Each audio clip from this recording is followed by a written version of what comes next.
The earliest memory was having a picnic with our next door neighbour with their young babies. I think there was a fence, like a wrought iron fence on Anderson Road, but that's since gone.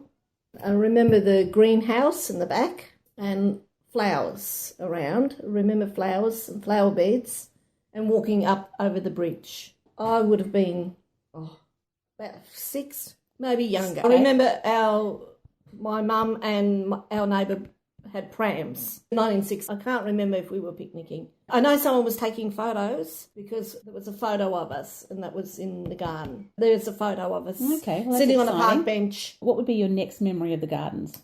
Married with a child, and we lived in King Edward Avenue then in some flats, and that was my shortcut to go to Sunshine to go shopping. So we would always go through the gardens and let my daughter run on the grass and say hello to the greenkeepers. I remember they had like a little hut thing in the back, so there would have had to be gardeners or greenkeepers or someone. There could have been 2 or 3, and they were always watering the garden at the same time when I went shopping. So I used to go through the gardens and talk to the gardeners and say, well, what have you got growing? And because they all had long hoses and watering the garden. There was no sprinkler or anything, and we would talk about, gee, doesn't the oak tree look good, or it's in autumn or something like that. Yeah, it was always something about the garden. Then at that stage, the little greenhouse was only used to grow the seedlings to put in the garden. I think the greenhouse once was open to the public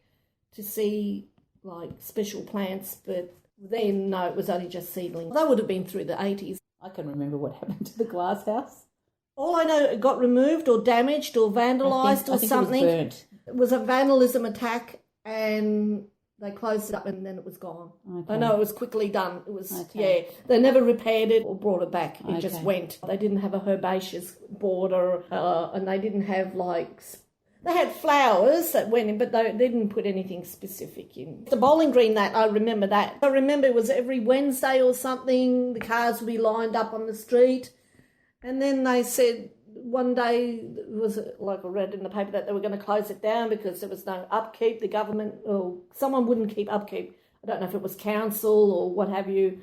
And then someone said, it wasn't originally there when the Hatch v. McKay gardens were first.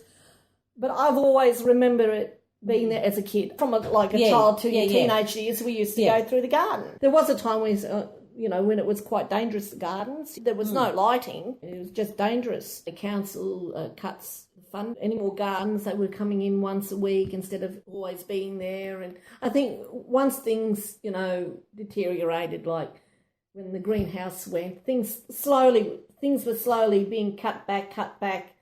And, you walk past and you go, that's looking a bit limp. Why haven't I given it a drink? And look, all I know that when there were cutbacks, the gardens deteriorated. And once the bowling green went and the greenhouse went, there was really no reason to go. There was no life. It was just something to quickly go through without being mugged. You don't feel comfortable. You wouldn't leave your kids run around like you used to. And when we had the greenkeepers then, if there was something untoward, they were quickly moved on. I remember that. Remember those wretched stairs? God, they were hard work when you had a pram. On the stairs? On the bridge, yeah. They were hard work. Yeah, going down. But lots of people did it. Old, young, lots of people, because it was a quick way to get to Albion. If you didn't have that, you would have to go right through Sunshine, under the underpass, and walk over to the other side to, where Forest Street and that, the beginning area. Lots of people. You would see the same people that from Albion would cross over that way. Well, if you came down from Forest Street side, you would cross at the crossing near the church and go through that way. I know they did something with the greenhouse, something special. I know they had special plants growing in there for the visitors to go in and have a look. On the church side, it was like an avenue of trees because it was always shaded. It was always... In summer, it was nice to walk under there because it was nice and cool.